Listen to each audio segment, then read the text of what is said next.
에스겔서 40장입니다. 이 40장부터 지금 44장까지 이어지는 이 말씀은 이해할 수 없어요.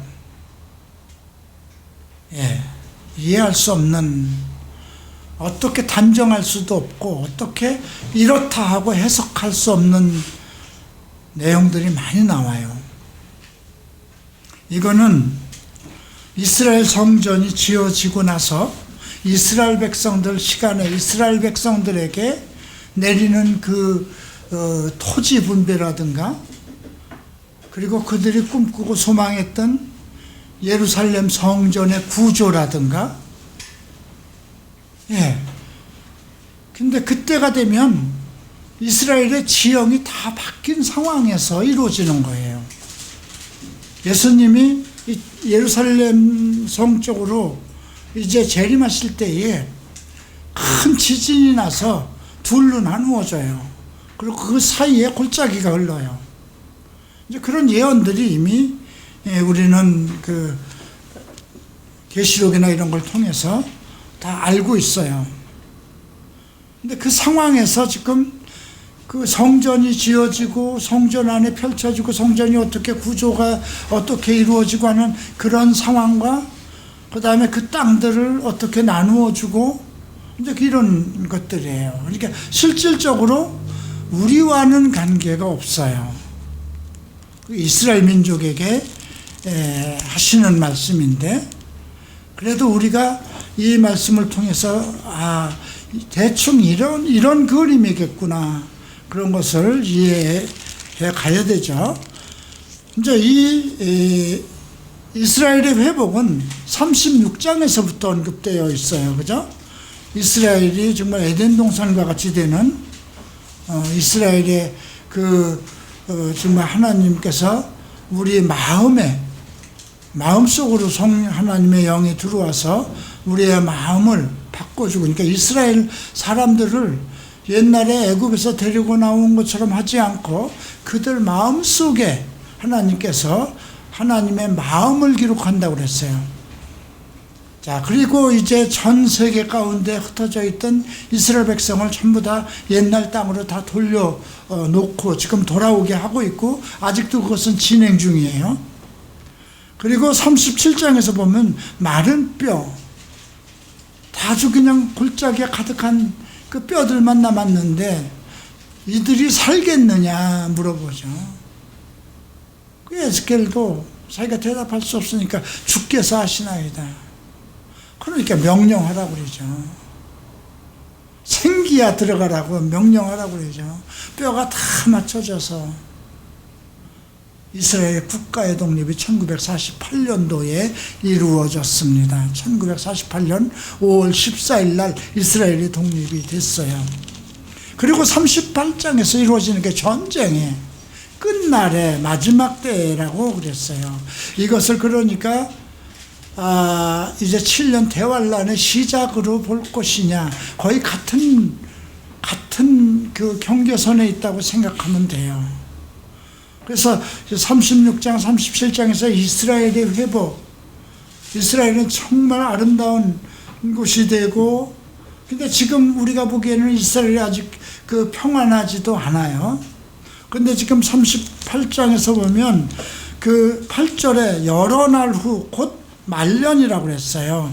그러니까 여러 날 후라는 거는 위에서 일어난 그 로스와 그 두발왕 그 고기 전쟁을 완벽하게 준비하고 있는 그 후, 여러 날 후가 돼요. 그러니까 이것은 언제라고 우리가 예측할 수 없는 시간인데 말년이라고 그랬고요. 그들에게 명령을 해서 정말 그 땅 백성은 칼에서 벗어나 어떤 세력, 모든 세계의 세력에서 벗어나 여러 나라에서 모여 들어오며 이방에서 나와 다 평안히 거주할 때 이스라엘 백성들이 각 나라에서 다 얽매여 있던 그 세력에서 벗어나서 자기의 예루살렘을 중심으로 한 이스라엘 땅에 와서 평안히 살 때 전쟁이 일어난다고 분명히 지금 38장 그 8절에 기록되어 있죠. 자, 그리고 39장에서 또 예언을 하는데 여기서는 아주 무서운 전쟁이 일어나요. 그죠? 활을 쳐서 내 손에서 떨어뜨리고 내 화살을 내 손에서 떨어뜨린다고 그랬어요. 지금 화살 가지고 전쟁하는 게 어디 있어요? 이건 미사일이잖아요. 우리가 에베소서 6장에서 그 화전을 태운다는 것이 언급되어 있어요.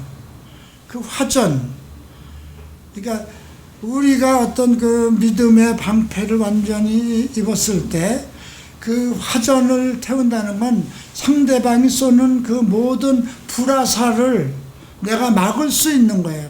아무리 많이 쏴도 내가 완전한 방어를 하고 있으면 그 화살이 다 없어지잖아요. 그죠?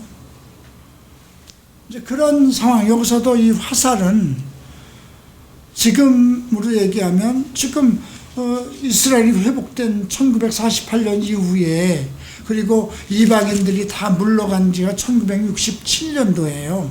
예루살렘에서 완전히 이스라엘 영토에서 이방인들이 철수하고 지금은 이스라엘 주권으로 이스라엘 누구도 넘보지 못하고 이스라엘 주권으로 살아가고 있는 것이거든요. 그게 1967년도에 일어났어요.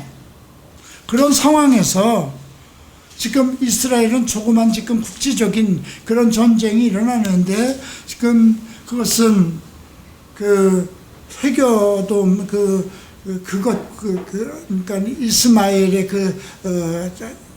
뿌리들이죠. 그들과의 어떤 영적인 전쟁이에요. 영토적인 싸움이거든요.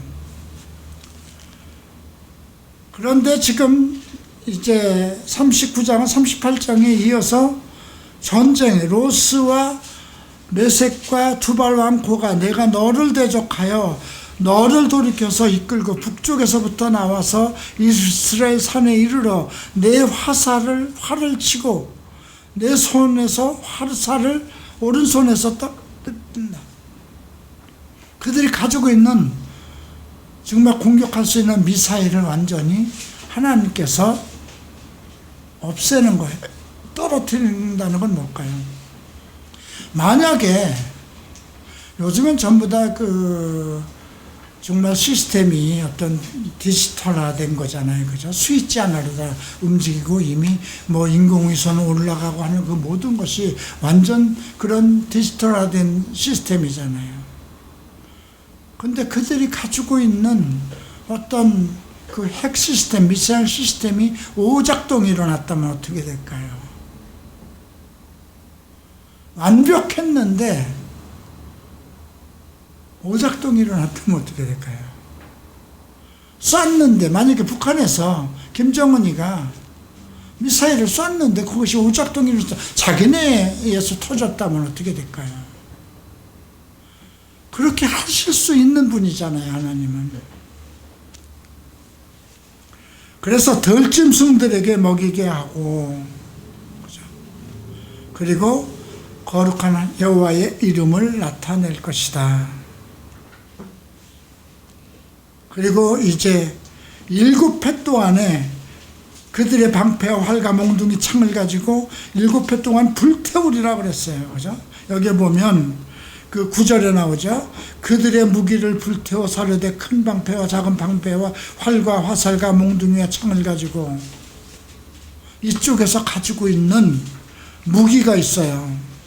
큰 방패, 작은 방패, 활살과 이것도 완전히 핵과 관련되어 있는 모든 전자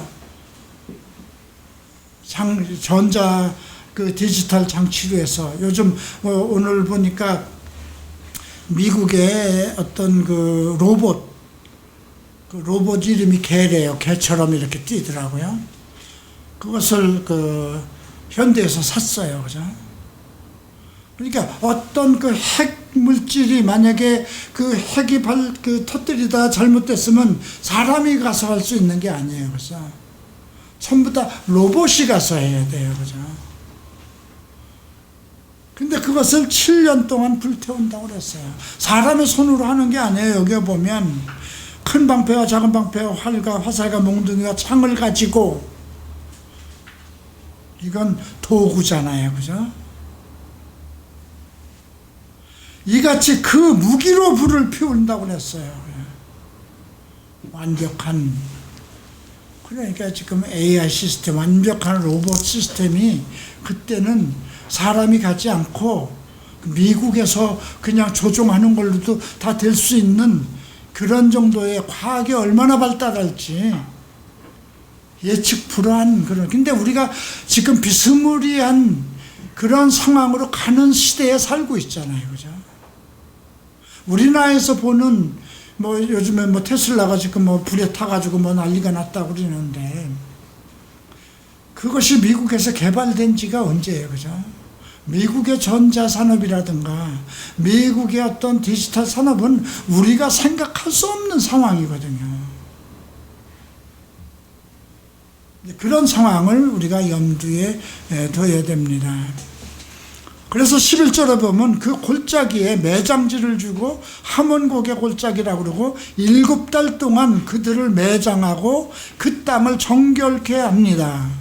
그리고 그들에게 그 14절에 보면 그들이 사람을 택하여 그 땅을 늘 순행하며 매장한 사람과 더불어 지면에 남아있는 시체를 매장하여 땅을 정결케 하는데 7달 후에 그들이 살펴보되 지나가는 사람이 그 땅으로 지나가다가 사람의 뼈를 보며 그곳에 편마를 세운다고 그랬어요. 그죠?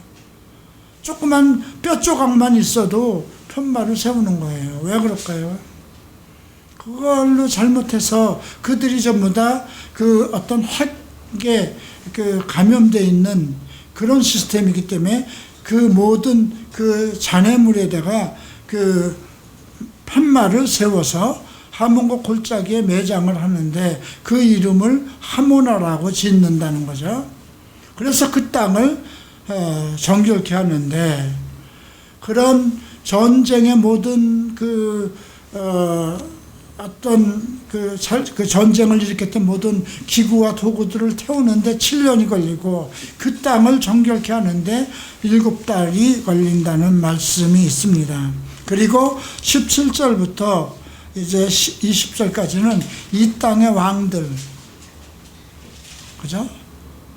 큰 잔치에 모여서 살을 먹으며 피를 마실지니라. 세상의 왕들의 피를 마시기를, 그죠? 용사들의 살을 먹으며 세상의 왕들의 피를 마시기를. 전 세상 모든 국가가 전쟁에 참여했던 모든 국가는 다 망하는 거고, 그 나라는 누가 점유하게 될까? 승자가 점유하는 거죠. 우리가 지금 북한에 지면 북한이 우리나라 먹는 거잖아요. 그죠?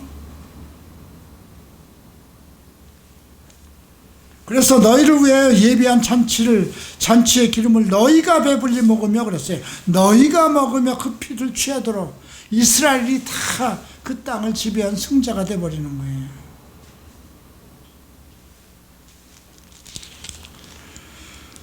자, 그리고 23절부터 여러 민족은 이스라엘 족속이 그 죄악으로 말미암아 서로 잡혀갔던 줄 알지라. 그들이 내게 범죄하였으므로 내 얼굴을 그들에게 가리고 그들을 그 원수의 손으로 넘겨 다 칼에 엎드러지게 하였으되 내가 그들의 더러움과 그들의 범죄한 대로 행하여 그들에게 내 얼굴을 가리웠다는 거죠.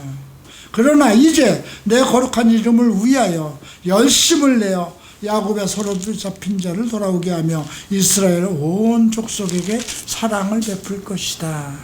그들이 그 땅에 평안히 거주하고 두렵게 할 자가 없게 될 때에 부끄러움을 품고 내게 범죄한 죄를 뉘우치리라.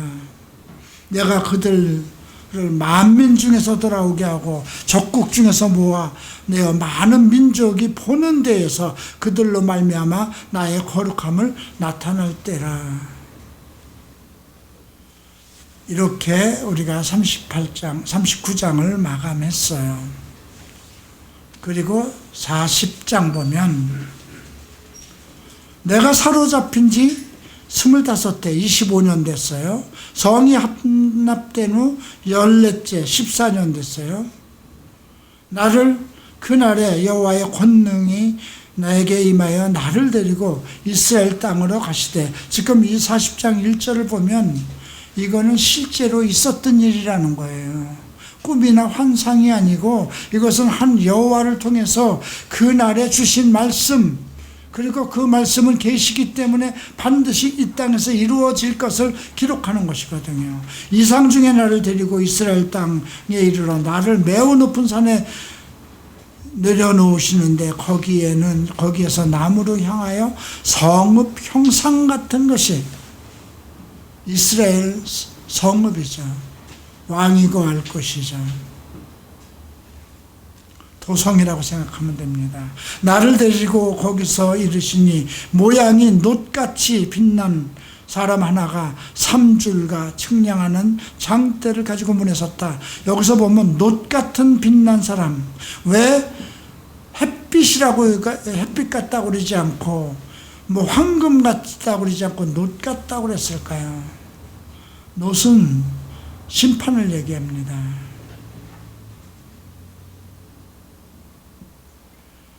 모양의 놋 같은 빛난 사람 하나가 손에 3줄과 측량하는 장대를 가지고, 측량하는 자죠. 그 사람이 내게 이르되, 그 사람이 내게 이르는 거예요. 인자야, 내가 내게 보이는 이것을 눈으로 보고 귀로 들으며 내 마음으로 생각할지라. 눈으로 보고 귀로 들으며 내 마음으로 생각할지라. 이거 성경 공부의 원칙입니다. 눈으로 보고 귀로 들으며 마음으로 하나님의 말씀을 음미해야 됩니다. 내가 이것을 내게 보이려고 이리로 데리고 왔나니 너는 본 것을 이스라엘 족속에게 전할지어다. 예수님 떠나시기 전에 마태복음 28장 20절에 뭐라고 그랬어요?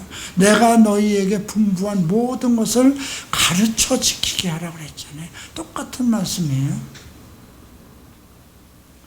내가 본즉 집 바깥 사방으로 담이 있더라. 그 사람의 손에 측량하는 장대를 잡았는데 길이가 팔꿈치에서 손가락에 이르고 한 손가락 너비를 더한 자 6척이라. 여러분, 팔꿈치에서 지금 손가락에 이르렀죠. 그리고 거기에서 한 손바닥 너비가 더한 것, 우리가 이것을 한 큐빗이라고 합니다. 이게 일반 큐빗이에요. 근데 궁중에선 여기서 한 뼘을 더한 거예요. 그래서 원래 원 큐빗은 그 길이가 그 일반 45.5 정도라고 그래요. 이게 보통 45.5cm예요. 근데 여기서 궁중엔 한 깃을 더하기 때문에 53cm. 그러니까 여기서 이건 지금 궁중에 관한 것이니까 우리가 53cm라는 걸 전제로 하고 이걸 읽어야 돼요.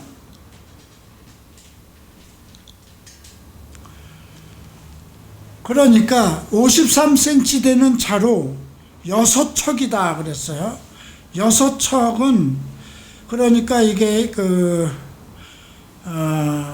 6큐빗이라고 얘기한 거예요. 그러니까 1큐빗이, 왕실 큐빗은 53cm이기 때문에 6큐빗이니까 3m가 좀 넘죠. 3.3m 20cm 정도 된다고 생각하면 돼요. 예측이 가능하죠. 담을 측량하니 두께가 한 장대요 높이도 한 장대라. 그가 동쪽 문을 향한 문에 이르러 층계에 올라서 문의 통로를 측량하니까 길이가 한 장대요. 지금 여기 뭐 이렇게 이제 앞으로 계속 뭐 어디를 가니까 한 장대요, 두 장대요. 이거는 뭐 머릿속에 지금 복잡해요. 이것까지 여러분들이 거기 살펴볼 건 아니고요. 지금 동쪽이 나왔어요. 그리고 그 안에 들어가면 문 안으로 들어가니까 문지기 방들이 나와요. 예. 문지기 방의 길이가 나오고 각 방 사이에 벽이 5척이며 안쪽에 길이가 장대가 있으니까 그 문지기 방들의 구조가 어떻게 된 것을 언급하고 있는 거예요. 그리고 또 앞문으로 가면 현관이 나오고요. 현관에서 또 측량하면 또 이렇게 8척이 되고요. 그리고 또 그 동문간의 문지기 방, 이거 복잡하니까 이것은 그냥 이렇게 그 동쪽으로 들어가는 문이 있었고 거기에 또 층계가 있었고 그리고 그 구조가 장대로 몇이 있는데 그쪽에 문지기 방들이 있었구나, 이런 정도로만 여러분들 머릿속에 기억해 두세요. 자, 이제 16절 봅니다. 문지기 방에는 각각 닫힌 창이 있고 문안 좌우편에 있는 문 사이에도 창이 있고 그 현관도 그러하고 그 창은 안 좌우편으로 벌려 있으며 각 문 위벽에 종려나무를 새겼도다. 여기서 중요한 거는 각 문지기 방 각 문 위에 종려나무가 새겨져 있다는 겁니다. 종려나무는 뭐예요? 종려나무 하면 여러분들이 뭘 생각해야 되냐면, 우리는 뭐 이스라엘에 가보지도 않고 이스라엘 민족이 종려나무에 대해서 어떻게 생각했는지 모르지만, 우리가 요한복음에 보면 예수님이 나귀를 타고 그 성 안으로 들어갈 때 어린아이들이 종려나무를 들고 호산나를 외치는 거예요. 승리의 나무라고 생각하면 돼요. 그런데 문지기들 방에 승리의 나무가 있다는 거죠. 성전 문지기의 방에.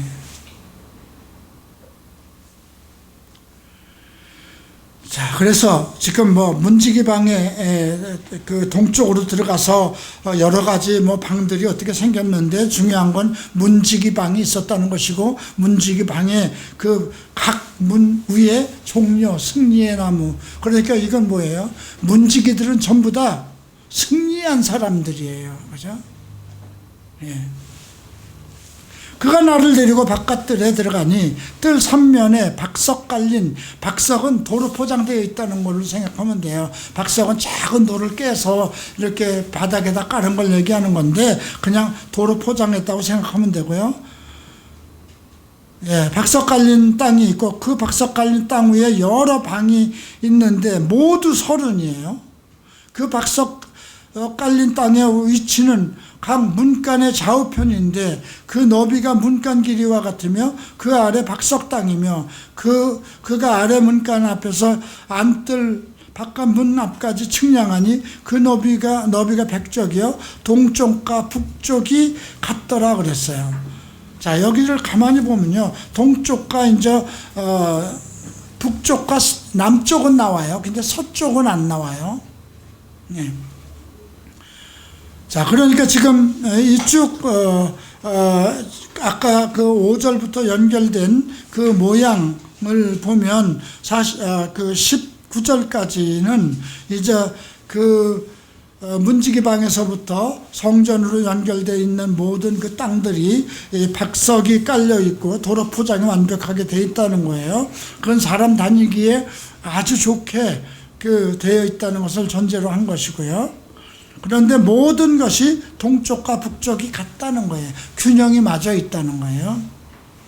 20절, 그가 바깥들 북쪽 향한 문간의 길이와 너비를 측량하니 길이가 50척이요 너비는 25척이며 문지기 방이 이쪽에도 셋이요 저쪽에도 셋이니 그 벽과 그 현관도 모두 측량한 문간과 같다 그랬어요. 지금 북쪽으로 가도 지금 그 양옆에 문지기 방이 나와요.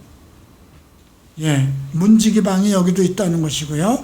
그리고 그 21절 보면 현판의 길이와 너비와 종려나무가 다 동쪽을 향한 문간과 같다. 동쪽에 있었던 그 문간과 똑같다는 거예요. 문간으로 올라가는 7층계가 있고 그 안에 현관이, 이게 지금 생각해 보세요.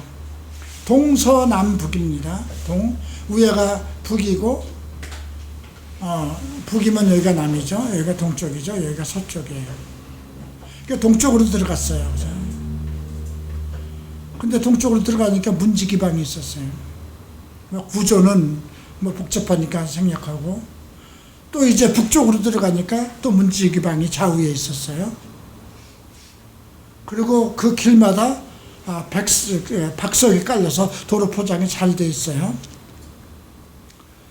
그런데 어떤 데로 들어가든지 간에 그 안에 성전으로 들어가려면 7층계를 그러니까 있다고 그랬어요. 그 안에 현관이 있으면 문간으로 올라가는 7층계가 있어요. 그리고 그 안에는 현관이 있어요. 안뜰에도 북쪽 문간과 동쪽 문간과 마주대한 문간들이 있는데, 그가 이 문간에서 맞은편 문간까지 측량하니 100척인데, 문간과 문간 사이를 측량하면 100척인데 그 문간으로 가는 데마다 7층계가 있는 거예요. 북쪽으로 가든 동쪽으로 가든 남쪽으로 들어가든 7계단을 밟아야 올라가는 거예요. 근데 서쪽은 없죠. 서쪽이 없다는 건 뭐예요? 서쪽에는 문이 없고 뭐가 있다는 걸까요? 지성소가 있다는 거예요. 그러니까 이 세 군데 어디로 들어가도 똑같은 구조예요. 박석이 깔린 길도 그렇고, 들어가는 데마다 문지기방이 있는데 양쪽에 30개씩 돼 있다고 그랬어요. 자, 이제 24절을 보면, 나를 이끌고 남으로 간 종, 남쪽을 향한 문간이 있고, 현관과 벽과 현관을 측량하니 먼저 측량한 것과 똑같아요.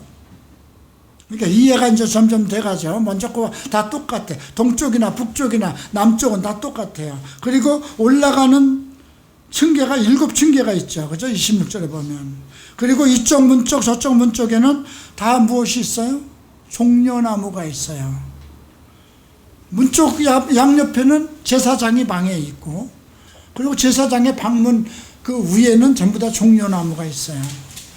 종려나무를 거치지 않고는 이 성전 안으로 못 들어가는 거예요. 인간 승리, 성령 안에서 그리스도의 승리를 하지 못한, 예수 그리스도의 이름으로 승리하지 못한 사람은 이제 장차 그리스도의 집으로 못 들어간다는 거예요. 7층계잖아요. 그죠? 완전한 자가 들어갈 수 있는 거예요. 그러니까 거기까지 이해가 됐죠. 이제 27절 보면, 안뜰에서도 남쪽으로 향한 문간이 나와 있는데, 이제 안뜰을 얘기해. 지금 바깥뜰에서 들어가는 거잖아요. 지금까지는. 근데 안뜰에서 이제 남쪽으로 향한 문간이 있는데, 그 남쪽을 향한 그 문간에서 맞은편까지 측량이 100척이에요. 항상 거리는 100척이에요. 100척은요, 100규빗을 얘기하는 거예요. 그러니까 53m라고 생각하면 돼. 53m면 긴 거리인가? 어느 정도 될까요, 여기서? 여기서 사거리만큼 중간에 53m. 김밥집 정도. 김밥집 정도. 멀지 않네요. 그죠? 그가 데리고 이제 나를 데리고 남문으로 통하여 안뜰로 들어갑니다. 그리고 남문을 너비를 측량하니 크기는 길이가 50척이요 너비가 25척이요 그 문지기방과 벽과 현관도 먼저 측량한 것과 똑같아. 그 안에 것도 바깥도 그렇고, 근데 안에 것도 똑같아. 그리고 좌우 현관 좌우에 창이 있고, 근데 31절 보면 현관이 바깥들로 향하였고 금은 벽 위에도 종려나무가 있고, 그러니까 안에 안채로 들어가는데도 그 문벽 위에는 종려나무가 있어요. 그리고 문간으로 올라가는 데는 몇 계단이 있어요? 8계단이 있어요. 바깥에서 들어온 데는 7계단으로 들어와요. 그런데 그 안채에서 또 그 안으로 들어가려는 데는 8계단으로 가야 돼요. 그리고 가는 데마다 그 문 위에 종려나무 현판이 있고요. 그리고 구조는 먼저 거와 똑같은 구조로 되어 있어요. 머릿속에 이렇게 생각해 보세요. 나중에 한번 그 예루살렘 저 에스겔 성전 그 도표를 한번 찾아서 한번 연구해 보세요. 그 방이 제사장 방이 어떻게 생겼는가? 그럼 상당히 이제 재미있어요. 자, 32절 그가 나를 데리고 안뜰 동쪽으로 가서 안뜰이에요. 바깥뜰로 들어갈 때 7계단이었죠. 안뜰로 들어올 때 8계단을 밟고 올라. 그리고 이건 무슨 뜻이에요? 지성소가 가까울수록 높다는 거예요. 그죠? 바깥뜰에도 문지기방이 있고, 안뜰에도 문지기방이 있어요. 그리고 다 종려나무가 붙어 있고요. 큰 그림은 그래요.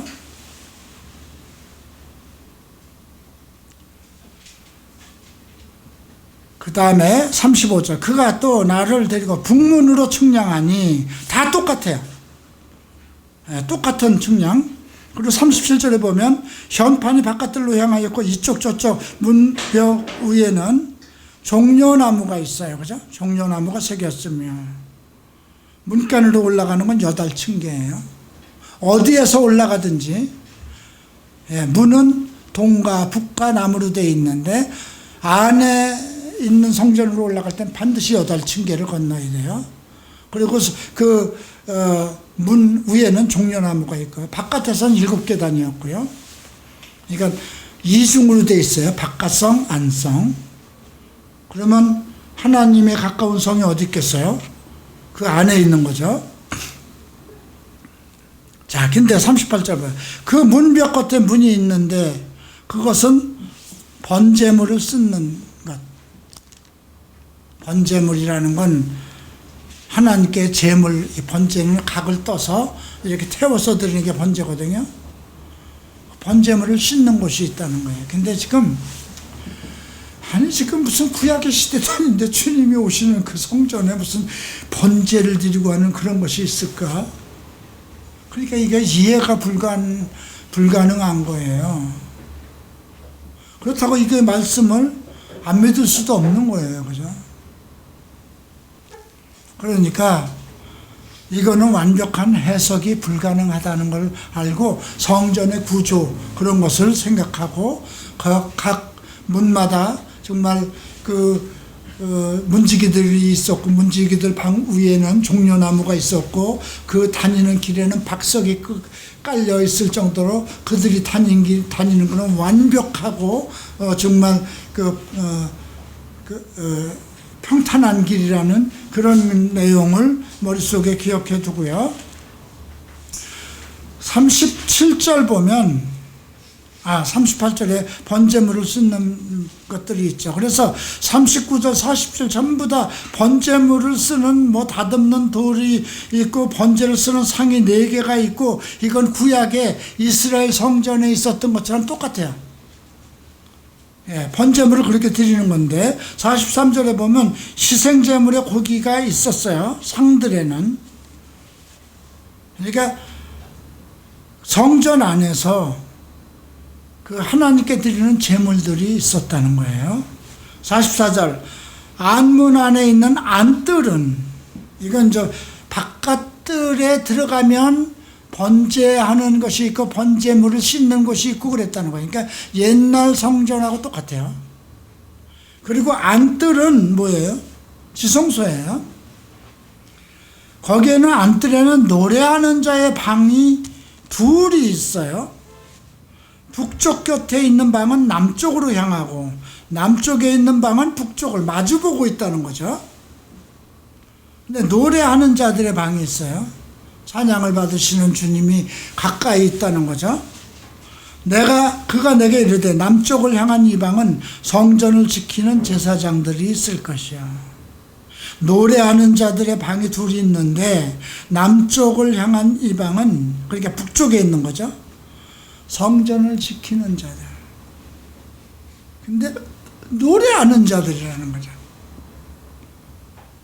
우리가 루시퍼가 하나님을 찬양하던 자라고 그랬어요. 그죠? 가장 하나님 옆에 정말 가장 제사장 하나님의 천사장으로서 높이 쓰임을 받던 거죠.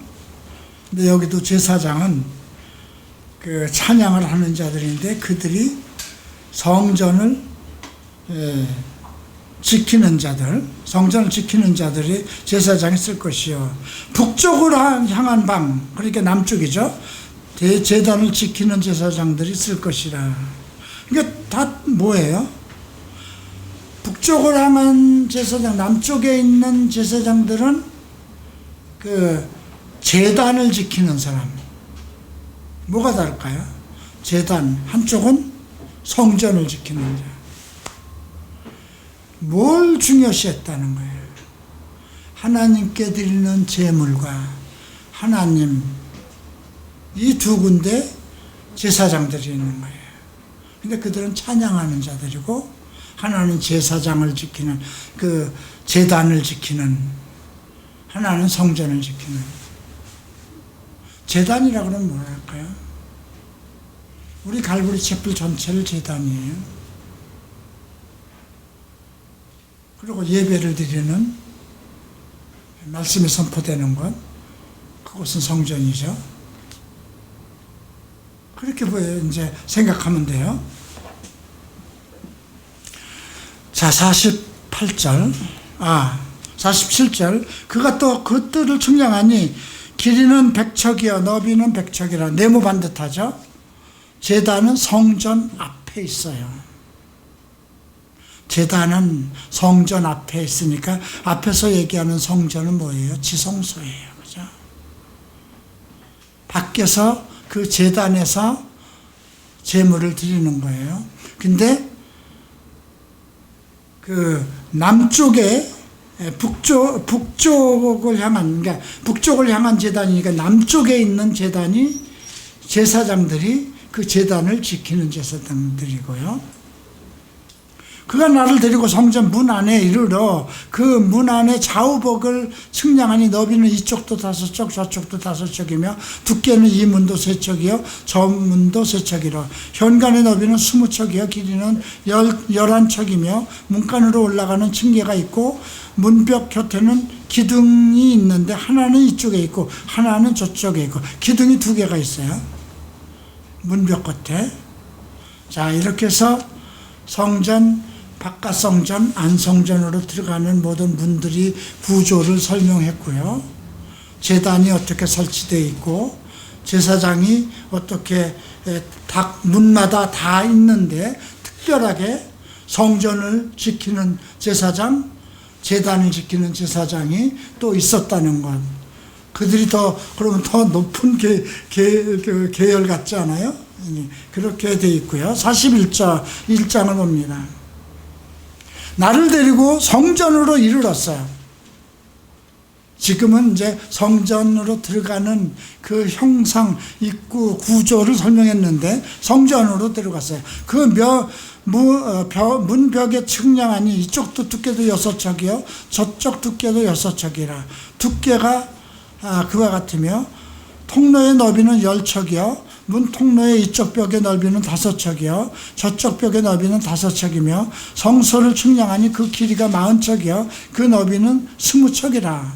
이건 여러분들이 한번 계산해서 한번 그려가면서 우리로 몇 미터인가 한번 만들어 보세요.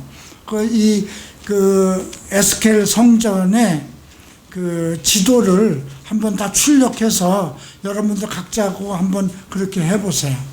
그 도표를 이렇게 또 자세히 나와 있는 것도 있으니까 한번 전체적으로 찾아서 한번 나누어 보면 이해가 다 될 거예요. 4절. 그가 내전을, 성전 아니죠, 측량하니 길이가 20척이요 너비는 20척이라. 그가 내게 이르니 이는 지성소라고 그래요. 내전은 지성소예요. 지성소까지 들어갈 때에는 항상 북쪽으로 들어가든 동쪽으로 들어가든 남쪽으로 들어가든 전부 다 7계단을 제사장 문을 통과해야 되고요. 백석을 거쳐서 7계단을 건너야 되고요. 그 다음에 안으로 들어가서는 또 그 제사장 문을 거쳐야 되고요. 그 다음에 박석이 깔린 뜰을 향해서 8계단을 올라가야 돼요. 그죠? 그런 이중구조로 되어 있다는 거예요.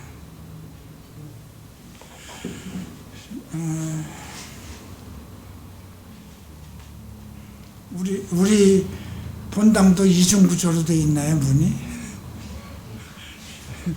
그 미국 칼보리 채플 그 본당에 들어가면 이중 구조로 돼 있어요. 거의 다 이렇게. 예, 거의 다 그 라울리스 목사님 교회를 가도 이중으로 돼 있어요. 그래서 문지기가 있어서 못 들어가요. 예배가 시작되면 본당 안에 문은 안 열어요. 구멍이 뚫려서 거기서 보고 예배 드려야 돼요. 우리도 보니까 이중문은 돼 있는데 문지기 하나 서 있나? 요즘은 코로나 때문에 두 사람이 서 있네요. 자, 이제 재밌는 구조가 나와요. 4절 봅니다. 내전을 측량하니 길이는 20척이고 지성소라고 그랬어요. 그리고 5절에 보면 성전의 벽을 측량하니 두께가 6척이요 성전 3면이 골방이 나와요. 골방. 너비는 각기 4척. 골방이 근데 이 골방이요 성전이 이렇게 3면으로 돼 있어요. 3면으로 돼 있는데 한 면마다 골방이 30개씩 들어가 있어요. 예. 그래서 전체가 90개예요. 이제 그 내용이 나오죠. 자, 6절 보면 골방은 3층으로 돼 있어요. 1층, 2층, 3층이 돼 있는데 우리는 빨리 1층을 점령해야 그 식당을 다 내쫓아야 되네요. 어쨌든 3층인데 골방 위에 골방이 있어요. 그리고 모든 30이에요. 모두 30. 한 층마다 30이에요. 3면의 골방이 성전 벽 밖으로 돼 있어요. 이렇게 삼각형으로 지금 성전이 돼 있어요. 그죠? 근데 그 바깥면에 그 골방이 있는데 30개씩 있는 거예요. 근데 그게 또 3층으로 돼 있대요. 좀 구조가 아주 복잡하죠. 그런데 이 보면 6절을 보면 성전 벽 밖으로 그 벽이 붙어 있는데 성전 벽 속은 뚫지 않았다. 이 말은 뭐예요? 벽이 바깥으로 되어 있는데 성전으로는 들어갈 수 없다는 거, 뚫리지 않았다는 거예요. 성전이 바깥으로 30개가 지금 삼각형으로 되어 있는데 그렇게 구조가 되어 있는 거예요. 7절, 이 두루 있는 골방은 그 층이 높아질수록 넓어지고 이게 이해가 안 돼요. 골방이 위로 올라갈수록 넓어져요. 그리고 성전에 둘린 이 골방이 높아질수록 성전이 가까워졌어요. 아까 1층, 2층, 3층으로 되어 있다고 그랬죠. 높아질수록 성전에 가까워요. 근데 위로 갈수록 골방은 넓어져요. 이해가 돼요? 골방은 이렇게 생긴 거예요. 1층, 2층, 3층 올라갈수록. 근데 하나님 벽과는 이렇게 붙어 있는데 저쪽으로는 창도 연결되지 않고. 근데 높아질수록 성전으로 가깝다는 건 뭐예요? 그만큼 골방에 누가 들어가 있을까요? 나중에 이렇게 보면 베옷을 입은, 가벼운 베옷을 입은 사람들이 거기에 거하는데 이것도 3층이 있으니까 나름대로 그만큼 그들의 어떤 뭐가 좀 다르겠죠. 여러분들 같으면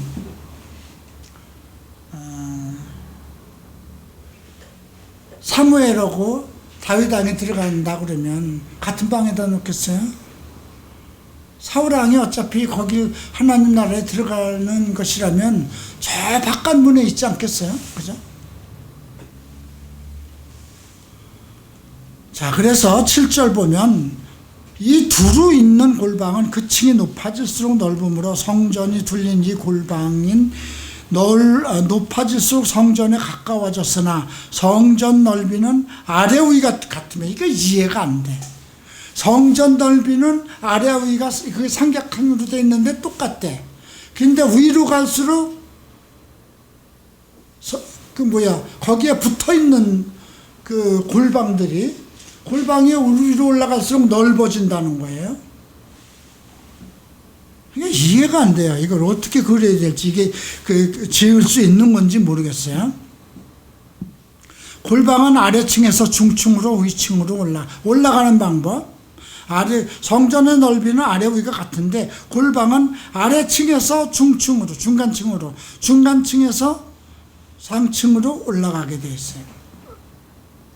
그러니까 중간에 들어가는 방법은 없다는 거예요. 1층, 2층, 3층 그걸 통해야만 된다는 거예요. 그죠? 예. 대학교 3학년부터 못 들어가죠. 그죠? 1학년, 2학년 이렇게 들어가죠. 그렇게 이해를 해주세요. 8절. 내가 보니 성전 3면의 지대 곧 모든 골방 및 지대의 높이는 한 장대 곧 큰 자로 6척이고요. 성전에 붙어있는 그 골방 바깥 벽 두께는 5척이고요. 그 외에 빈터가 남아있고, 예, 이건 생략합시다. 그 다음 12절. 서쪽에 뜰이 나옵니다. 지금까지는 동쪽, 남쪽, 북쪽만 나왔는데 이제 서쪽 뒷뜰에 건물이 있어요.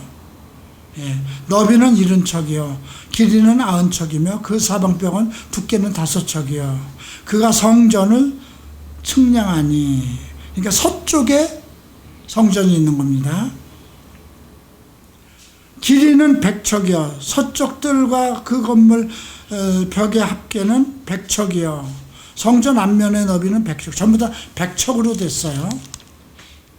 그러니까 이 서쪽 건물은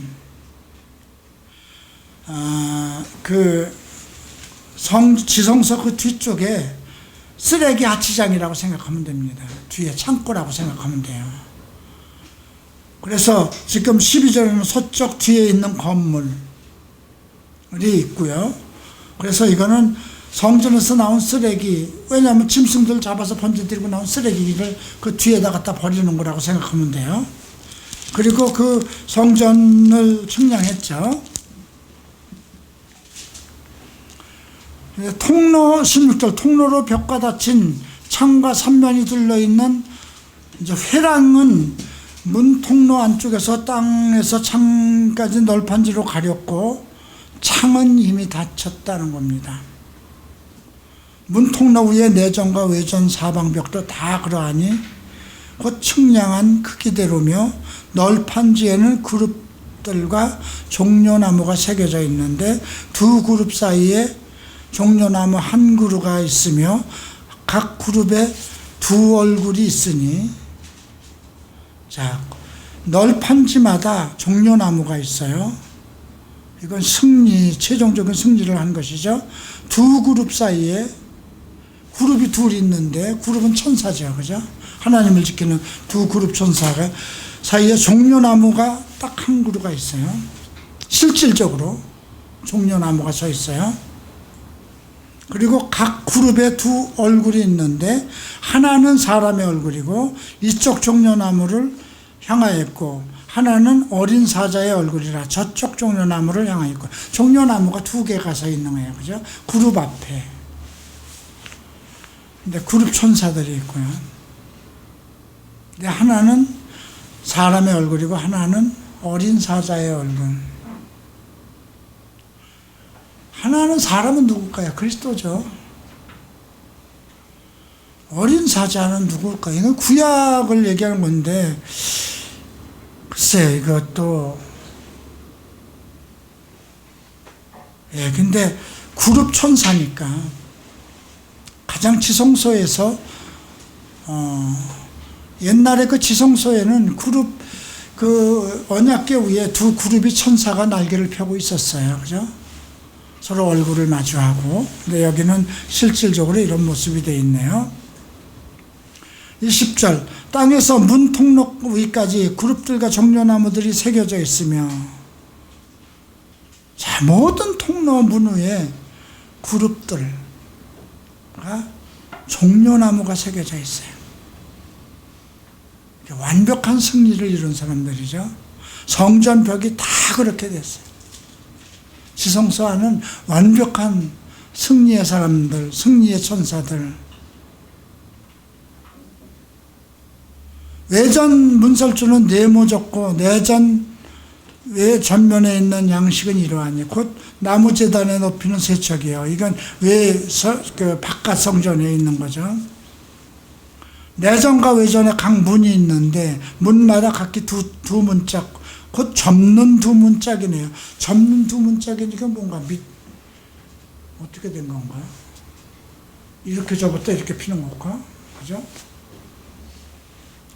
내가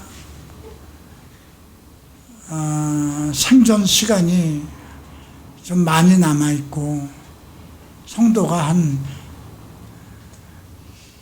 100명 가지고는 안 될 것 같아요. 300명 정도 제대로 된 성도가 300명 정도 되면 이거 다 측량을 어떻게 정말 이거 설계하는 사람한테 이거 해가지고 한번 어디다 가서 지었으면 좋겠어요. 그죠?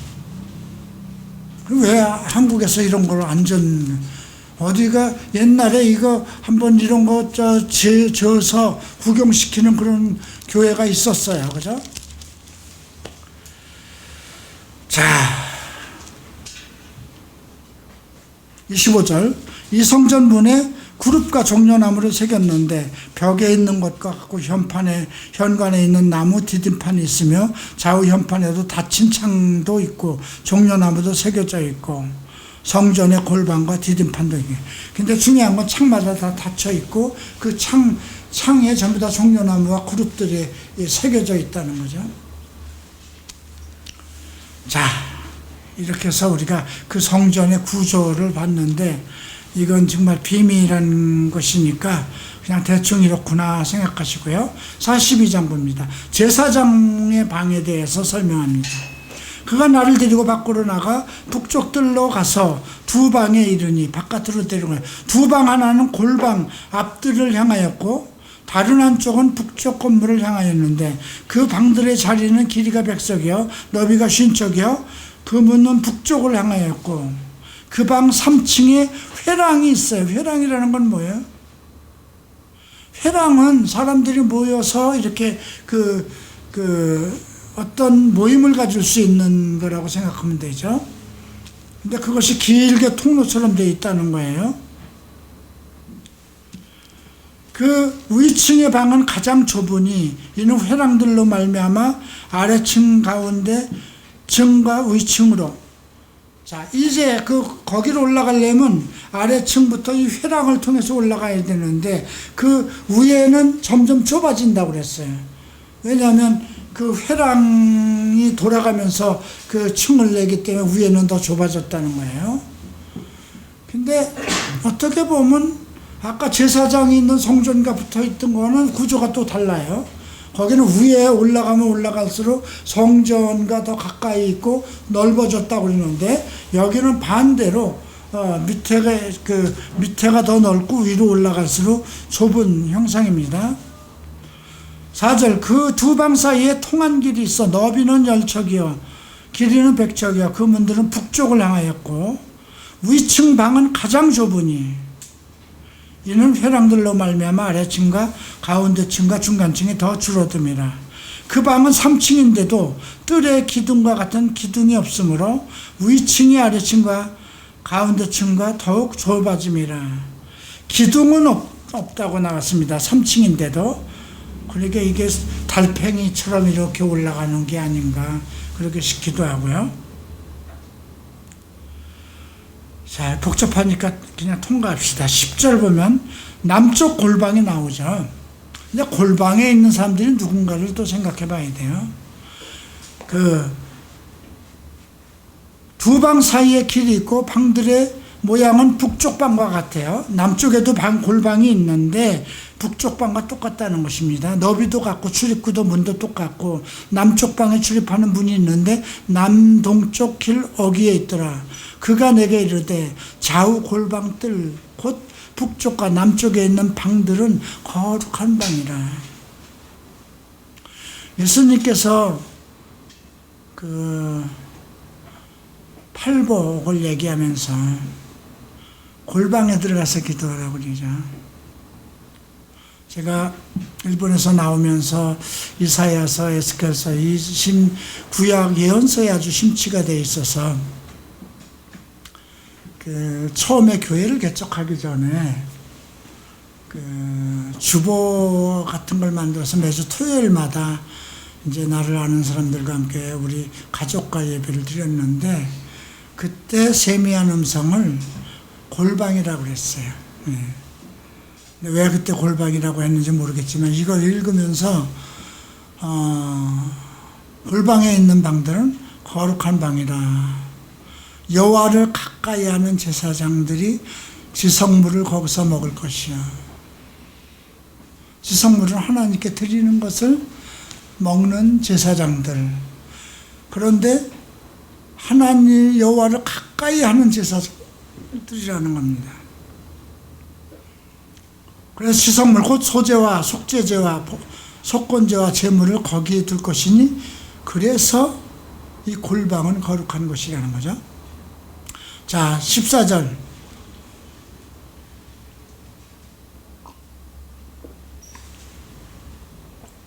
14절이 참 또 특이합니다. 제사장의 의복은 거룩하므로 제사장이 성소에 들어갔다가 나올 때는 바깥들에 가지 못하고 수정을 드는 그 의복을 그 방에 두고 다른 옷을 입고 백성들의 뜰에 나갈 것이다. 하나님을 섬길 때만 거룩한 옷을 입으라는 거예요. 제가 이것을 공부하면서 여기에 매력을 느꼈어요. 한국 목사들은 성도들과 만나는 상태에서 너무 경건하고 거룩한 척해요. 말도 거룩하게 하고, 아이고 성도님 뭐 기체만강 일양하십니까 할 정도의 존경하는 장로님, 존경을, 이게 대화가 되겠어요? 내가 우리 이 장로가 나 밥을 먹으라고 제 밥을 싸웠는데, 아이고 거룩하고 존경하신 우리 갈고리채불 이찬 장로님, 아이고 존경합니다. 이게 말이 통하는 말이냐고요. 근데 한국 교회는 이렇게 사용해요.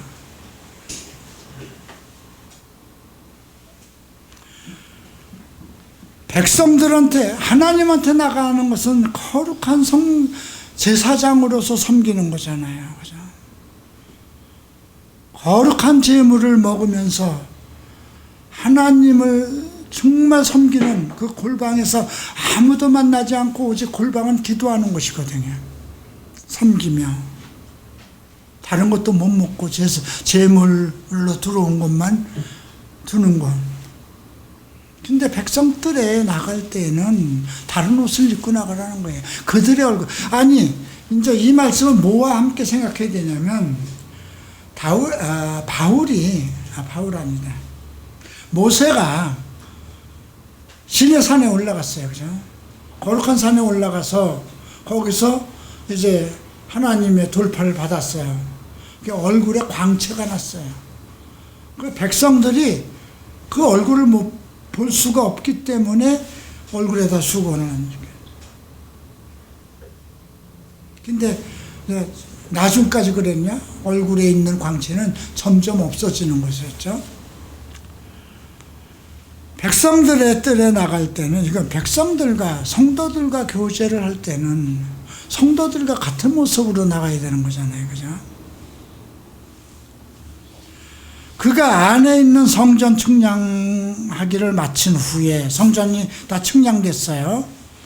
나를 데리고 동쪽으로 향한 문으로 나가서 사방담을 측량하는데, 그 사방 측량하는 장대 및 그 장대의 동쪽을 측량하니 500척, 남쪽도 500척, 북쪽도 500척. 500척이면 몇 미터인가요?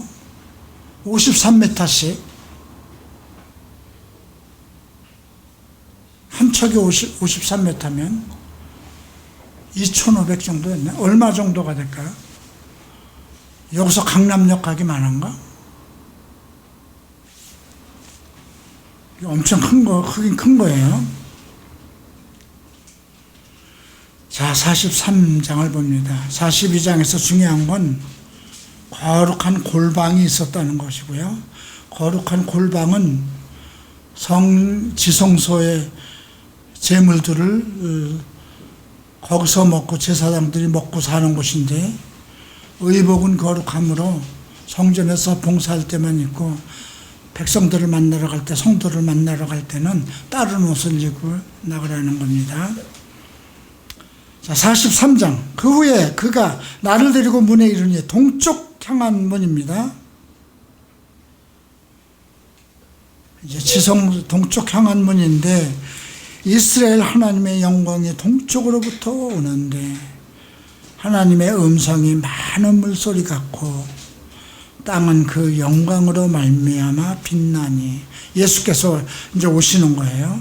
그 모양이 내가 본 환상 곧 전에 성읍을 멸하러 올 때에 보던 환상 같고, 그발 강가에서 보던 환상과도 같고, 내가 곧 얼굴을 땅에 대고 엎드렸더니 여호와의 영광이 통문을 통하여 성전으로 들어가고 영이 나를 들어데리고 안뜰로 들어가시기로, 내가 보니 여호와의 영광이 성전에 가득 찼더라. 이사야도 이걸 봤어요. 그죠?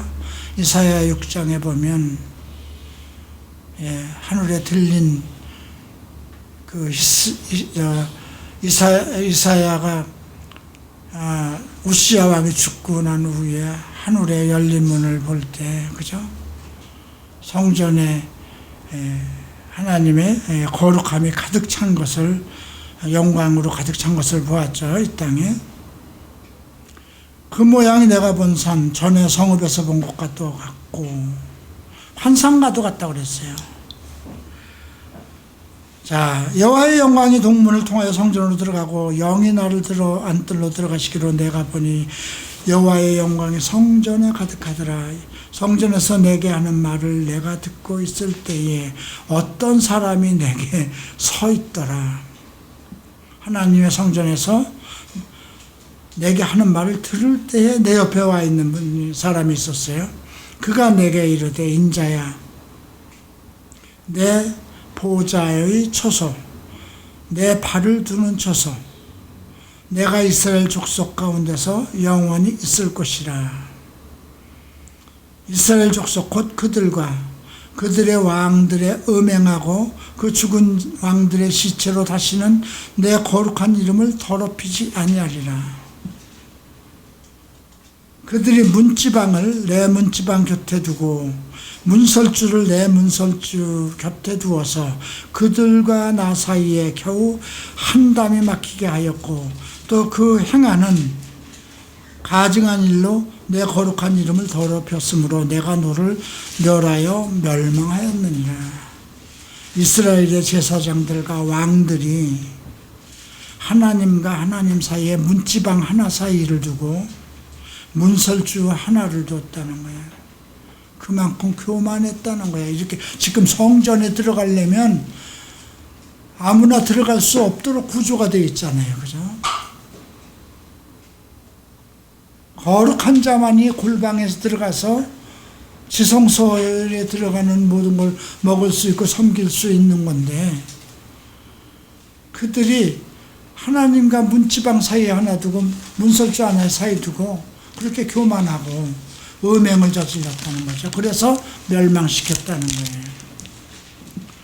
이제는 그들이 그 음란과 왕들의 시체를 내게서 멀리 제거하여 버려야 할 것이라. 그리하면 내가 그들 가운데 영원히 살리라. 우리 교회도 마찬가지입니다. 얼마나 교회가 교만합니까? 그죠? 재물을 있는 대로 쌓고, 재물은 우상숭배라고 그랬는데 교회가 재물 쌓는 것을 보세요. 그죠? 너희는 그 나라와 의를 구하라. 그러면 너희에게 필요한 모든 것을 줄 것이다. 교회에게 하신 말씀이거든요.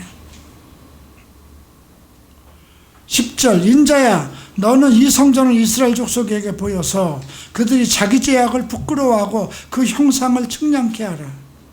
자기들의 죄악을 부끄러워하고 자기들의 모습이 어떠했던 것을 측량케 하라는 거죠. 만일 그들이 자기들이 행한 모든 일을 부끄러워하거든 너는 이 성전의 제도와 구조와 출입하는 곳과 그 모든 형상을 보이며 그 모든 규례와 그 모든 법도와 그 모든 율례를 알게 하고 그 목전에 그것을 써서 그들로 모든 법도와 그 모든 규례를 지켜 행하게 하라. 성전의 모든 규례와 목적 구조 이 모든 것을 이건 뭘 얘기하는 거예요? 성경 전체를 알게 하라는 거죠. 성전의 법은 이러하니라. 산꼭대기 지점의 주인은 지극히 거룩하리라. 성전의 법은 이러하니라. 그리고 이제 13절에 제단의 크기가 나옵니다. 그 안에 이제 번제물을 드릴 것이니까 15절에 번제단 위층의 높이, 그 번제단의 크기를 얘기를 합니다. 그리고 18절 보면 그가 내게 이르시되 인자야 주 여호와께서 이같이 말씀하셨느니라. 이 제단을 만드는 날에 그 위에 번제를 드리며 피를 뿌리는 규례는 이러하다. 위에서 지금 제단에 관한 것이 13절부터 17절까지 있어요. 위층에도 있고 중간 아래층에도 있고 그 번제의 물을 드리는 그것이 보면 네척이고 번제하는 데는 솟은 뿔이 4개가 있고 여러 가지 구조가 있어요. 그런데 이 제단을 만드는 날에 구에 번제를 드리는 피를 뿌리는 규례를 정합니다. 먼저 사독의 자손, 내게 수정을 두는 사독의 자손 레위 사람 제사장들이 너는 어린 송아지 한 마리를 주어 속죄물을 삼되 내가 그 피를 가져다 제단의 뿔과 아래층 4방의 가장사 자리에 발라 속죄하여 제단을 정결하게 하고, 이것은 레위기에 나오는 것과 같은 내용입니다. 그리고 속죄물의 수송아지를 가져다 성전 정한 초서 성전 밖에서 불사르고, 이렇게 제사하는 법이 기록되어 있습니다. 그리고 25절 7일 동안은 매일 염소 한 마리를 갖추어 속죄 제물로 삼으라고 합니다. 그리고 27절 보면 이 모든 날이 찬 후에 제8일과 그 다음에는 제사장이 제단 위에서 너희 번제와 감사제를 드릴 것이라. 다시 지금 구약 레위기에 나오는 제사가 회복됩니다. 이것이 이루어질까요? 안 이루어질까요? 이루어집니다. 계시록 11장에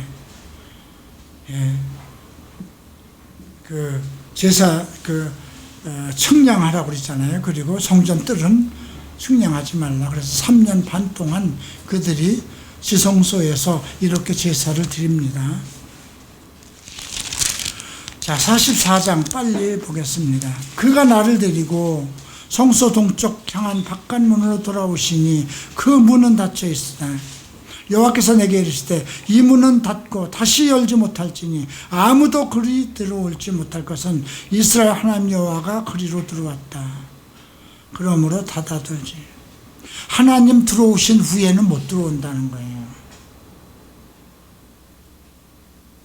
왕인 까닭에 안길로 이 문 현관으로, 그러니까 하나님이 들어오신 문으로 못 들어와요. 근데 왕은 왕인 까닭에 안길로 이 문 현관으로 들어와서 거기 앉아서 나 여호와 앞에서 음식을 먹고 그 길로 나갈 것이니라.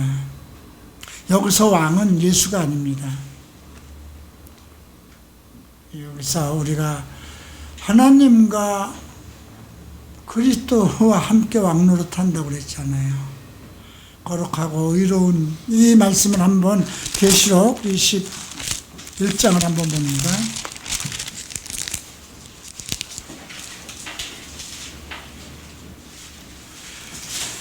자, 계시록 21장 24절에 보면 만국이 그 빛 가운데로 다니고 땅의 왕들이 자기 영광을 가지고 그리로 돌아가리라. 낮에 성문들이 도무지 닫히지 아니하리니 거기에는 밤이 없음이라. 사람들이 만국의 영광과 존귀를 가지고 그리로 돌아가리라. 무엇이든지 속된 것이나 가증한 일 또는 거짓말하는 자는 결코 그리로 돌아가지 못하되 오직 어린 양의 생명책에 기록된 자들만 들어가는데, 그죠? 왕들이 자기 영광을 가지고 들어간다고 그랬어요. 그죠? 천년왕국이 펼쳐질 때 그리스도와 함께 그리스도에 의해서 왕으로 세운 자들을 얘기합니다. 왕은 왕인 까닭에 안길로 이문 현관에 들어와서 거기에 앉아서 나 여호와 앞에서 음식을 먹고 그 길로 나갈 것이라.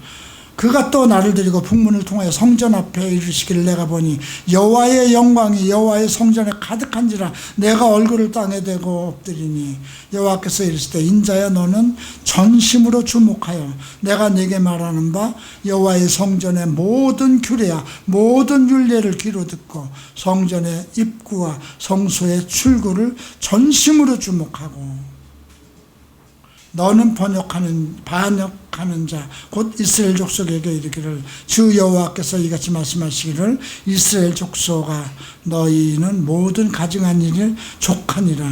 너희가 마음과 몸에 할 일을 받지 아니한 이방인을 데려오고 내 떡 기름과 피를 드리려고 들을 때에 그들로 내 성소 안에 있게 하여 내 성소를 더럽혔으므로 너희의 모든 가증한 일 외에 그들의 내 언약에 위반하게 하는 것이 되었으며 너희가 내 성물의 직분을 지키지 아니하고 내 성소에 사람을 두어 너의 직분을 대신케 했으며 자기들의 맡은 일을 자기들이 하지 않고 이방인들과 혼합하지 말라고 한 것을 혼합하고 자기의 직분 대신에 다른 사람을 사서 시키게 하고 그런 것에 대한 지금 책망을 하는 것입니다. 9절 주 여호와께서 같이 말씀하셨느니라. 이스라엘 족속 중에 이방인 중에 마음과 몸의 할례를 받지 아니한 이방인은 내 성소에 들어오지 못하라. 마음과 몸의 할례라는 걸 뭘까요?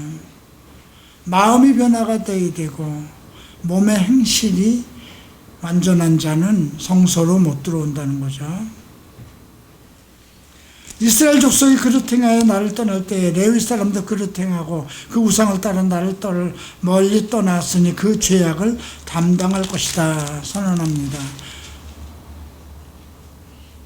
자, 그래서 14절 보면 그러나 내가 그들을 세워 성전을 지키게 하고 성전의 모든 수종된 일과 그 가운데 행하는 모든 일을 맡기리라. 누구일까요? 그 얘기가 이제 12절에 그들이 전에 백성을 위하여 그 우상 앞에서 수종을 들어 이스라엘 족속의 죄악에 걸려 넘어지게 하였으므로 내가 손을 들어 쳐서 그들의 죄악을 담당하였느니라. 그들이 내게 가까이 나와 제사장의 직분을 하지 못하며 또 성물과 제사장전에 가까이 오지 못하려니 이는 자기의 수치와 그 행한 바 가증한 일을 담당하리라. 그러나 내가 그들을 세워 과거에 이렇게 범죄한 사람들은 하나님 가까이 있지 못한다는 겁니다. 그런데 내가 그들을 세워 성전을 지키게 하고 성전에 수종하는 일을 또 따로 맡긴다는 거죠. 자, 17절 봅니다. 그들이 안뜰에 15절부터 봐야 되겠네요. 이스라엘 족속이 그릇 행하여 나를 떠날 때에 사독의 자손 레위 사람 제사장들은 내 성소의 직분을 지켰은즉. 그러니까 많은 사람들 중에 사독의 지파만 제대로 그 직분을 지켰기 때문에 그들은 가까이 나와 수종을 들되 내 앞에 서서 기름과 피를 내게 드릴지라 주 여호와의 말씀이니라. 그들이 내 성소에 들어오며 내 상에 가까이 나와 내게 수종을 들어 내가 맡긴 직분을 지키되 17절 그들이 안뜰 문에 들어올 때나 안뜰 문과 성전에서 수종들 때에는 양털 옷을 입지 말고 가는 베옷을 입으라고 합니다. 무슨 뜻일까요? 왜 양털 옷을 입지 말라고 할까요? 땀 흘리지 말라는 것입니다. 가는 배를 머리에 쓰고 가는 배바지를 입고 땀이 나게 하는 것으로 허리를 동이지 말며 그들이 바깥들 백성에게 나갈 때는 수종드는 옷을 벌어서 거룩한 방에 두고 아까 같은 말이죠. 다른 옷을 입을지니 이는 그 옷으로 백성을 거룩하게 할까 함이라. 아까도 같은 말이 이제 골방에 있는 것과 지금 제사장들과 같은 어법을 써서 언급을 하고 있는데요. 성전에서 수정을 들 때 양털을 입지 말라. 그리고 베옷을 입으라. 우리가 하나님을 일을 할 때 자기의 힘으로 하지 말라는 겁니다. 그냥 내가 힘써서 힘써 하는 거 온 마음과 정성을 다해서 하는데 성령의 인도함을 받아서 해야지. 자기의 힘과 자기의 열정으로만 모든 것을 하려고 그러면 힘들고 지쳐서 못합니다. 내가 만약에 하나님의 인도하심과 성령의 인도하심 없이 지금 이 질병 중에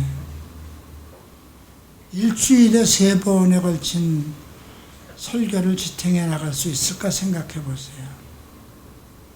내가 우리 교회를 운영하는데 그렇게 힘들지 않아요. 이 성전을 꾸미고 할 때도 힘이 안 들었어요. 3층도 그렇고 카페도 그렇고 식당도 그렇고 어떤 물질적인 것이든. 그래서 오늘 이 말씀은 하나님 성전에 주를 섬기는 자들은 자기의 땀을 흘리지 말라는 거예요. 양의 털을 입지 말라는 건 뭘까요? 예수님 시대 전에 누가 낙타옷을 입었어요? 세례요한이잖아요. 그죠? 예수님 이후에는 예수님이 우리의 죄를 다 없이 했잖아요. 그죠? 에덴 동산에서 아담이 쫓겨날 때 가죽 옷을 입혔어요. 그죠?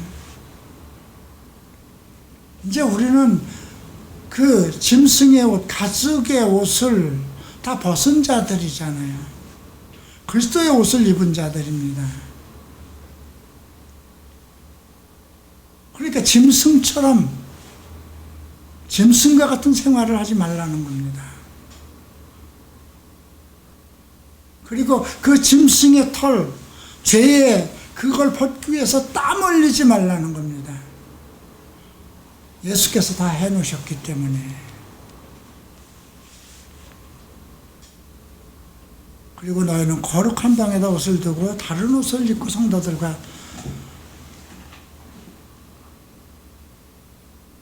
우리의 거룩함은 하나님 안에서 이루어지는 건데 나의 거룩함을 억지로 백성들에게 나타내려고 애를 쓰지 말라는 겁니다. 거룩함이 하나님 안에 있는 거잖아요. 나의 거룩함이 나의 마음속에 성령의 역사심 속에 있는 거잖아요. 내가 여러분들 앞에 나가서 거룩한 척 한다고 거룩해지는 거냐고요. 그래서 같은 내용이 2번 기록이 된 겁니다. 또 그들은 머리털을 밀지 말고 머리털을 길게 자라게도 말고 머리털을 깎기만 할 것이며. 왜 머리를 밀어야 될까요? 어떤 걸 서원할 때 밀었고요. 머리를 길게 기른 것은 또 우리가 정말 타고날 때부터 하나님 앞에 자기의 어떤 헌신하고 자란 그런 나실이네. 근데 머리 자르고 하라고 합니다. 그죠? 대머리는 어떻게 해야 되는가 싶네. 그죠? 라울리스 같은 사람은 어떻게 해야 될까 싶네. 그 머리털을 깎기만 할 것이며 아무 제사장이든지 안뜰에 들어갈 때는 포도주를 마시며. 안뜰은 성전이에요. 술 취하지 말라는 겁니다. 성전에 들어갈 때는 자기의 감정을 드러내지 말라는 겁니다. 포도주를 먹으면 아니 자기 감정이 드러나죠. 그죠? 하나님을 섬기는 자가 자기 감정을 드러내면 안 된다는 거예요. 매우 중요한 거예요.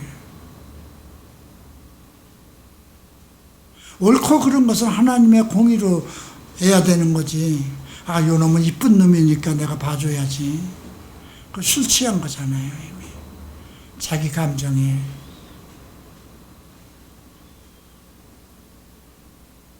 과부나 이혼한 여인에게 장가들지 말고, 이게 상당히 내게 조금 걸림돌이 됐어요. 시라노 목사님이 소개한 분은 과부였거든요. 아이 둘을 데리고 있는. 결혼을 약속을 했는데 결혼은 결국은 안 했지만 이혼한 여인.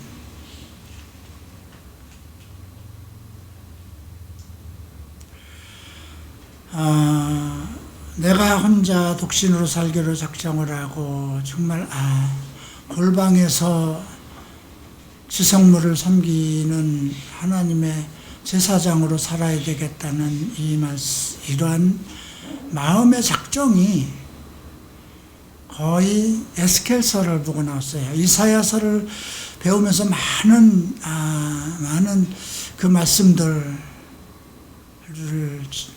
깨닫고 에스겔서를 보면서 이렇게 돼야 되겠구나. 내가 이 세상 살면서 너무 더럽고 악하고 이스라엘 백성들이 그 간음한 그만큼 그것보다 더 많은 죄를 지었는데 나를 다시 이제 내 죄를 묻지 않고 다시 나를 하나님 앞에 받으시겠다는 그러한 것들을 이렇게 생각하면서 내가 무엇을 해야 될 것인가.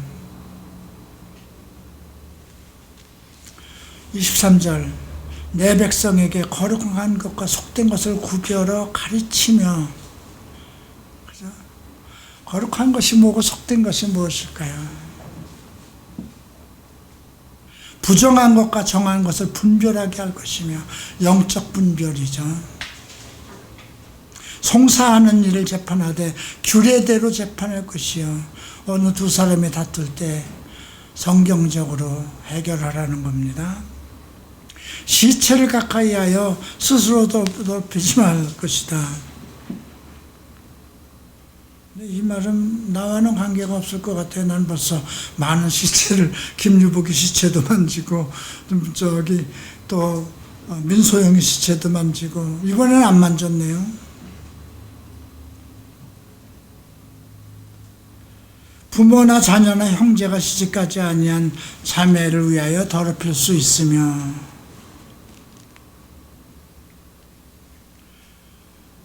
이런 자를 스스로 정결하게 한 후에 7일을 더할지. 이게 그 레위기에 나오는 그 원칙대로 하라는 것입니다.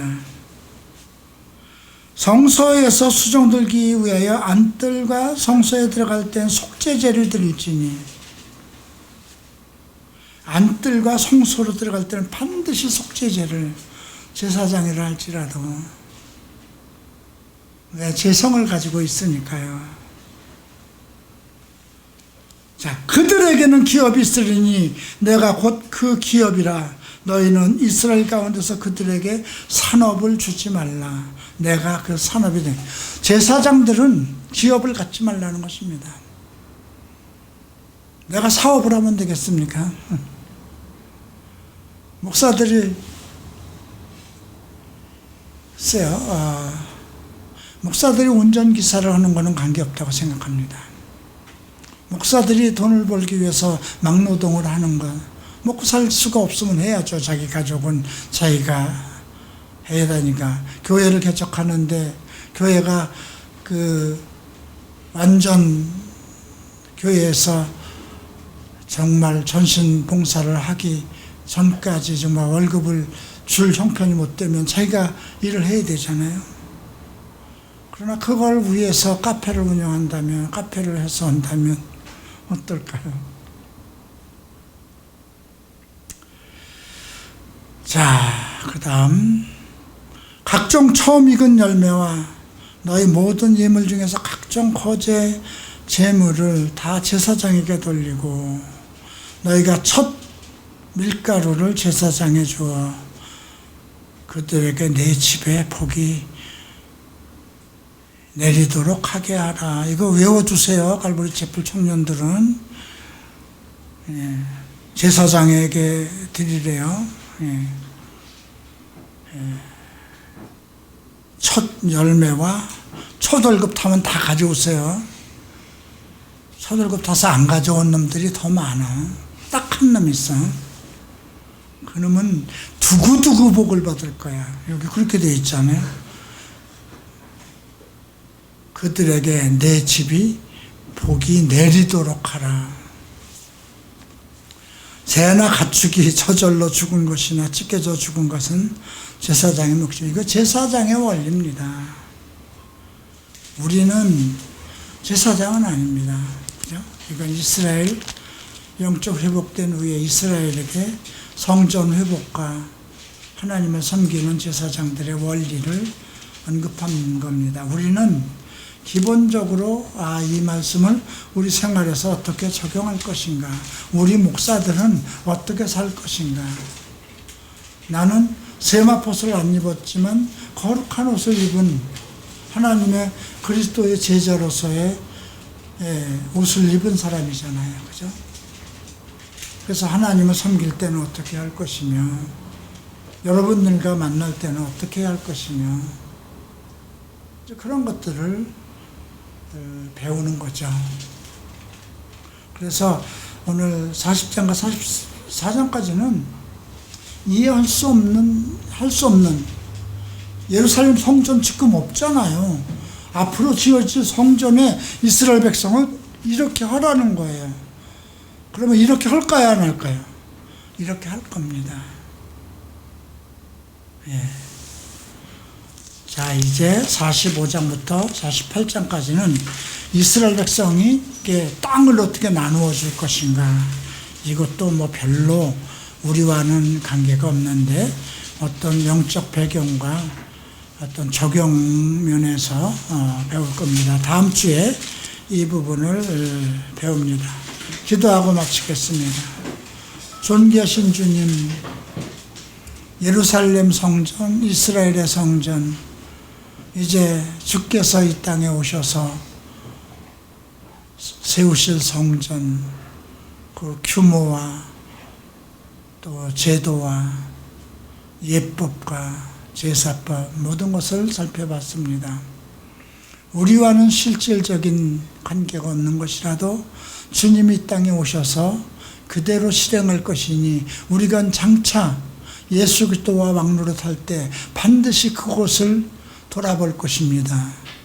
우리 모든 사람은 제사장의 신분이 되어서 바깥들이든 안뜰이든 또 더 거룩한 방, 골방에 이르게 될지도 모르겠습니다. 우리가 오늘 이 말씀을 통해서 더욱 거룩한 성도가 되게 하소서. 내 육신의 더러운 것을 벗어버리고 하나님을 섬기되 인간의 힘과 땀으로 일하지 않고 성령 안에서 하나님의 능력으로 일하게 하소서. 감사하며 예수 그리스도 이름으로 기도합니다.